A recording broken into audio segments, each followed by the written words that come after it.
Roger Ebert has been reviewing films for some 30 years, and he's been loving them all of his life. Whether it is through his Pulitzer Prize-winning writing for the Chicago Sun-Times or his weekly debates with Gene Siskel on television, his reviews are respected by filmmakers and film-goers. His latest project, a collection of writings on film, Roger Ebert's Book of Film, contains over 100 essays, memories, anecdotes, and parodies with authors as diverse as Leo Tolstoy and Spike Lee. It is an insightful picture of the first 100 years of the cinema, and I am pleased to have him on this show for the first time. Welcome. Hello, Great Charlie. to How have are you, you? Sir. Good to have you here. Let me first talk about movies today. Okay. Just take advantage of that. We are in love with The English Patient. Tell me what you thought. That is a good movie, and it's a good movie even though the book looked like it was not filmable, because so much of that book is interior monologue, and how do you get the interior monologue outside of the mind and onto the screen, and they were able to translate it into terms that were faithful, I think, to the spirit of the book, while not necessarily literally a version of the book. But I'll tell you, the Academy is going to have a problem with that movie, and they've got a big problem this year. Most of the big pictures are either English language films from overseas, independent American films, or shocking subjects. And the Academy loves to have Hollywood movies that are real kind of positive and feel good. But English Patients is, I mean... Well, it's got a foreign director. It's got 3 foreign actors and Willem Dafoe, who everybody thinks is foreign. And so, therefore... Juliette Binoche will never be nominated. She's not known as good as she is. Ralph Fiennes got nominated for Schindler's List. He won't be nominated for this. Then you have other movies like Shine, Secrets and Lies, Breaking the Waves. You've got American independent films like Fargo and Lone Star. You have recent American films like The People versus Larry Flint, the new Woody Allen musical. They never give a movie an Oscar if it's directed by a New Yorker. Now, would they give an Oscar to a film about a pornographer? I don't think so. And they would never nominate Courtney Love for Best Supporting Actress, and she sure deserves it. Now, when we say they, it is meaning the Academy of Motion Picture... The 5,308 members, however many there are, of the Motion Picture Academy. Who would you vote for Best Picture so far of the movies that have been released? Fargo. Would you really? And Frances McDormand for Best Actress in Fargo. Well, she was the performance of the year. Yeah. But I still rather vote for English Patient than Fargo as best film. Okay, well, it's on my list of the top 10. Yeah. So we're not far off. But you don't, is it on your list of the top 5? I haven't made my list, and also not all of the Christmas pictures have opened yet. There are a lot of movies still to be seen. Evening Star, Evita, lots of pictures out there. That there are 22 movies opening between now and Christmas. Well, of course, because Christmas time is when they move it, I guess. Yeah, so it's Oscar season. Right. Now, Evita, is the word good on Evita? I saw 12 minutes of Evita at the Cannes Film Festival in May. Yeah. They showed a product reel to exhibitors, and I kind of got into that to see a little bit. And on the basis of that 12 minutes, I would say that Madonna can play Evita. I was very impressed. And, of course, there's a lot of doubt in Hollywood and around the country. Can Madonna do this? You know, people are as down on Madonna as they are on Barbra Streisand. These are people that the public and critics in particular like to kick. And I think Madonna and Streisand are both very talented, and I think that it could be a good movie. I hope it's going to be a good movie. Well, what about Streisand's movie? It was a fairly good movie. I gave it a thumbs up. It's not a great movie. It's probably not Oscar material. But for people to call her narcissistic, every actress and actor on earth wants to look good, and every director and cinematographer wants her to look good. Are you referring to my friend Janet Maslin's review? Well, yeah, and everybody else's review. I got a piece of email from somebody saying, oh, she set up one shot to show off her legs. I mean, since when have moviegoers complained that actresses are showing off their legs? Isn't that supposed to be part of the price of a ticket? I don't know. Now, would Sylvester Stallone look for the right angle? I'm asking. Yes, he would. Yes, he would, and so would Clint Eastwood, you know. And so would Clint Eastwood, and so would Robert Redford. And so would every actor who's a professional. Right. Yeah. So why are they hard on her? I don't know. Well, you tell me. I think maybe because we have a certain fear in this country of smart women who try to run their own careers and make their own decisions. Well, she's going to love you. She is going to love you. Well, isn't this true? Is there any truth to this at all? Some, yeah. Is Streisand an egotistical monster? I don't think so. I think she's no more protective of herself, if you got right down to it, than every other actress and actor, and me and you, you know? Yeah. I hope I look okay on TV right now. I do too. I do too. I look as good. I want to look as good as I can, and so does she. Is she a good director then? Forget all the shots of herself. She has directed some very good movies. Well, how about this one? Yentl was. This movie is not a great movie. This movie is directed as well as this material could have been directed by anyone else. Have you seen the Flint movie by Milos? Yeah, the Flint movie. Yes, I have. Yeah. Yes, yes. What's it called? The People versus whatever. People versus Larry Flint. You've seen it. That's a terrific film. Yes, it is. It is? Yes, yes. Woody Harrelson. Have you seen it? No, I haven't, but I understand it's terrific. That's what I'm It's saying. very good. It's an American portrait. It's a portrait of people in our time and their values, which are not the values that everybody shares, but nevertheless, unless you can support and defend unpopular people, then freedom means nothing. Is there an early runaway choice for Best Actor and Best Actress so far? I don't think there's a runaway choice. There's a runaway choice in my mind for Best Actress, Frances McDormand. Right, she's great. But will they be able to remember a movie that opened last February? Yeah. You know, the tradition is that they like to nominate and award and give awards to pictures that are still in the theaters. Yeah. So the Oscar can help. They're not trying to boost video sales and video rentals. The notion is that's what happened to Apollo 13. It was released early, and therefore it did not win. It was a July picture, yeah. If Apollo 13 had been released in December, it would have been nominated for many more categories, and it probably would have won some major categories. Did you like Ransom? I liked Ransom. Once again, not a great picture. A good picture, good performance by Mel Gibson. At the time you're watching it, you're very absorbed in it. Later, you think about things. Was Braveheart the best film of last year? No. Braveheart? Yeah, Braveheart? What's No. the film? No, it wasn't what won Braveheart. the Academy Award? What was the Academy Award? It was Braveheart. Braveheart. Yeah. Yeah. Didn't it get the Academy Award for the best? You're best absolutely director? right. Yeah, Okay. I'm not complaining. No, All I'm right, but just you're saying, just saying. Was it the best film of last year? I don't think so. I think the best film of last year was Leaving Las Vegas. The second best film of last year was Dead Man Walking. Right. There was a documentary last year called Crumb that wasn't even nominated. I loved it. I saw that. It was Crumb, great yeah. film. About the cartoonist. So you don't look to the Academy Awards to pick the really best film of the year. You really look to them to pick the best film of the year produced by a major American studio and with big stars in it. And I'll tell you, the only movie that really has a sleeper chance this year is Shine, which is this movie. I liked it a lot. It's the movie from Australia. Right. It's like My Left Foot and Chariots of Fire. It's a film that will build with word of mouth. People will tell each other. You know, they'll talk about this great experience and that, and then they'll say, but, you know, I saw this movie called Shine. Yeah. And I'll bet you that when the nominations come out, Shine is going to be the dark horse. Not necessarily because it's the best movie we've been talking about, because it's not, but because it has the ingredients that the Academy really goes for. I'm with you. Fargo's a great film, but English Patient is just so good. Okay, well, I like love stories, you know? Thank you. Well, that's a love story. It certainly Yeah. is. For me, talking about you, this is a direct quote, no other art form touches life the way the movies do. Because it life. takes us inside the lives of other people. When a movie is really working, we have an out-of-the-body experience. Now, I'm not talking, this is not the Psychic Network. I mean, You've seen too many much movies, Roger. no, I haven't. Has this ever happened to you? Come on, Charlie. You're so wrapped up in the story that you really aren't aware of where your car That is you're sitting in a parked, theater where you're all going to day. have dinner, what's going to happen tomorrow. You just only care about what's going to happen to those people next. When that happens, it gives us an empathy for other people who are there on the screen that is more sharp and more effective and powerful than any other art form. And I'm speaking as somebody who loves to read. I love to read. But the movies do touch us more deeply, I feel, than any other art form. Good movies. Great movies. When did you last feel that, an out-of-body experience? An out-of-the-body experience. Well, of course, Fargo is not a great uplifting experience, but I was so involved in that woman, that pregnant police chief Yeah, she was from great. Brainerd. Yes. I really cared about her. I cared for her. I cared what was going to happen to her next. Dead Man Walking, I mentioned from last year, a film like that. Now, it was about Sean Penn. I mean, his when Sean performance. Penn and Susan Sarandon Right. were developing their relationship, and then toward the end, when they were really communicating, I was totally absorbed. I had if you want to, out-of-the-body experience is probably an unfortunate phrase, but yes, my entire attention was totally absorbed by what was happening on the screen, and that is an escapist experience, if you will, or an empathetic experience that is worth having. I want to talk a little bit about this book, but before I do that, just a few words about directors. Who do you just love? Martin Scorsese is the best director now alive. And Casino is evidence of that? Casino is a very good film.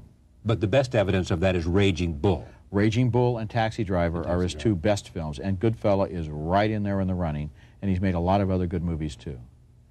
Then you have other directors. I like directors who are out there, who take chances. You know, Hollywood is so concerned with box office right now, with grosses, with with how the picture opens, how many people go on Friday night. I like directors like Oliver Stone and Spike Lee. You know, you like Spike Lee? I like Spike Lee. I didn't think Girl 6 was a great movie, but Get on the Bus is a good movie. Jungle Fever? Jungle Fever was a good movie. We're not talking greatness here. Greatness is Do the Right Thing. Malcolm X was a very good movie. Great film, you think? Do the Right Thing? No. Malcolm X. I said very good, didn't I? Yeah. I have these, you know, these critics. I'm just trying to pin you down here and just get okay. Did you like Malcolm X? I thought I didn't. I love Spike Lee, but how about Nixon? I thought how about Oliver Stone's Nixon? Well, I like that. Yeah, I like that. I like Oliver Stone, except you know, I mean, I think he's crazed by his conspiracy theories. I want directors with passion. I do too. If I know Oliver Stone is crazed, then I'm going to go see a movie by somebody who's crazed. I'd rather somebody is crazed by a conspiracy theory than crazed by lust for a big Friday night gross. Exactly, me too. Yeah. You know. Who else do you like as a director? Who else? Scorsese is one. But Woody Allen. Woody Allen. Makes pictures all by himself. On his own terms. He has a musical coming out. That's probably the best movie he's ever made. Really? Yeah. Now, how do you know? Have you seen it? I've seen it. Yeah. It's a Christmas release? Yeah. Actors. Is De Niro America's best actor? Who knows what best is? Okay. And then, of course, there are people like Duvall, who's pretty. I mean, pretty good. You can't. It's unfair to take a human being and say this is the best. Why do you make a top 10 list then, sir? Well, that's unfair too. But at least you're talking about movies and not people. Okay. You know. Boy, I wish I had these lawyers here. You know. Yes, De Niro is a great actor. Yes, Nicholson is a great actor. Yes, Sean Penn is a great actor. Great. Yes. Sean Penn is in that category. Yes. Nicholson. Yes. De Niro. Yes. Pacino. Yes. Keitel. Yeah. Yes. Keitel, my man. Anthony Hopkins. Yes. Let's be fair to women actresses whose work just. Meryl Streep. Of course. Deborah Winger. Yes. Juliette Binoche in English Patient. This is a woman from France. Right. Who she was in Before Sunrise. I mean, she is perfectly comfortable in the English language, although you don't give people points for their linguistics ability, so that's kind of a But I want you to say that Anthony Minghella in The English Patient did the most extraordinary job directing a film of anybody in a while, because he took a difficult book and translated it into a wonderful film. Would you please say that for me, Roger? Anthony Minghella, in directing English Patient, did a magnificent job of the most magnificent. And should be best director of a 1996 film. I think I'd rather wait until the end of the year, and we'll come back. How about January the 2nd, Charlie? Besides, it's a long sentence. I would have to be able to take notes in order to You not only like to read books, you also like to write. Tell me about putting this together. You went in search of what the most interesting things written about film. About film, yes, over the last century. There's a piece in there by Leo Tolstoy. You wouldn't think of him as having gone to the movies, but he went. When did he go right to at the the films? dawn, right at the turn of the century. And he said, you know, I'm so filled with envy as a novelist. Because with a movie, you can go, you're outside the castle, psst, you're on top of the mountain. Yeah. You don't have to write to get them there. He just loved what was possible to a storyteller with film. He said, it's going to be the art form of the 20th century, and he was right. And so I started out there, and I just tried to put together pieces that were good to read about the movies. It's not a textbook. It's a bedside book, or it's a companion, or you take it... Look at the people who write here. You've got Kinski there, Arkoff there, Truman Capote, Joan Didion, Tom Wolfe, Andy Norman Warhol, Mailer, Pauline Kael. Pauline Kael, great critic. Graham Greene. Robert Benchley. Stanley Kaufman. John Waters. Janet Leigh. Quentin Crisp. Janet Leigh. Janet Leigh became an expert, out of self-defense. She became an expert on the shower scene in Psycho and wrote a book about it. And I have a long excerpt in there in which she talks about all of the details of shooting that famous scene, the most famous scene in all of Hitchcock, the shower scene in Psycho. How she did it, whether she was nude, how many setups there were, why the electricians all came on that day to stand up and watch her while she stood in the shower. And it's a wonderful essay because she answers all of the charges that were made, such as it wasn't really her. She says, I was there for every one of those 77 setups. I was there for every one of those days. That was me. I know it, and so does everybody else. Hitchcock could drive you crazy. Oh, Hitchcock had quite a person. He liked to play practical jokes on his actors. And he had something in common with another contributor to this book, David Mamet, who has an essay in there on directing actors, is the name of his essay. Yeah. He believes, and I think Hitchcock would have agreed, you don't want any emotion at all from the actor most of the time. How can you act apprehensive? Any actor, he says, who tries to act in order to betray an emotion on the face looks like he's acting. Yeah. If the director has done his job, if the story has done his job, and if the character has been properly introduced and set up, then all I have to do is look at the camera, and the audience will say he's apprehensive. But if I go like this, you know, it's Vincent Price time, it's Boris Karloff time, you're overacting. He says in there, do the physical action. What do I tell an actor? Perform the physical action. Walk down the hallway, turn the door, and enter the room. How should I walk down the hallway? You should start here and you should walk toward the door. How should I enter the room? Turn the knob and open the door, then enter the room. Perform the physical action. And Hitchcock would never talk to his actors about their motivation or what it meant. He would simply say, pick up the drink, light the cigarette. My most famous story about that, and you probably know this better than I do, is one of the great acting teachers had his class, and he said to the students in the class, acting students, you know, just show me how you walk. And they stood on stage and they walked. And they were all very mannered. And then he said, look, I'm going to ask you a very difficult question. I want you to think about the most painful thing that's ever happened to you. And then I want you to tell me about it. But continue walking. And all of a sudden the walking changed because they weren't focusing on walking. And it became very natural, you know. The very best actors, people like Robert Mitchum, who is underestimated, are the ones who do the least. Who simply, you know, if the character is written, if the movie has been prepared correctly, they can present it in such a way that everything else reflects on them and they don't have to generate it. Spencer Tracy, was it? Spencer Tracy? Spencer Tracy. Same thing?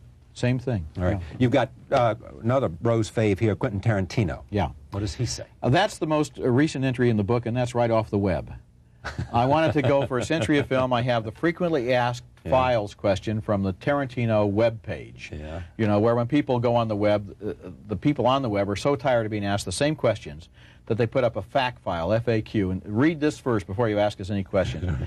Pulp Fiction is the most analyzed work, I'm convinced, the most analyzed work since Hamlet. Every frame has been analyzed. You can read in there, you know, what was in the briefcase. What was behind the counter in the used gun shop? What did he say when he was quoting Ezekiel, and was that correct? Was it from the Bible, or did he make it up? Was there a slip in time? Did Honey Bunny say something different at the beginning and at the end? And on and on and on. It's fascinating to read it because it shows how fascinated they are in the movie. And his little quiz for you. Guess whose interview with Tarantino is on the Laserdisc version of Pulp Fiction? Yes. Very good. Very good. He's an interesting guy, isn't he? You'll never tire of movies. I mean, it has been your life for such a long time. I never started out to be a movie critic. I always wanted to be a newspaper man, and that I am. And I was given the job of movie critic at the Sun-Times, and it was kismet, I mean, to coin a phrase. Have you ever wanted to do, yes, have you ever wanted to do anything other than, I mean, have you ever wanted to get your hands around the camera and try to do some small thing of your own, applying everything? If the word is small, then the answer is yes. I am not a movie director in that. There's a different personality type that can direct a big movie. A documentary of a certain sort I would like to make. I've seen some documentaries. They generally tend to be about ordinary people doing ordinary things in a way that makes you realize how extraordinary they are. When you see a movie like Crumb, you say, even though this is one of the great movies, you say to yourself, I could do that if I had the access to that material. Right. But of course, Terry Zweibel, who directed that movie, the story of how he got Crumb to cooperate and to reveal himself is so fascinating. You and I could never do that. But there might be somebody. Maybe I could make a film about you.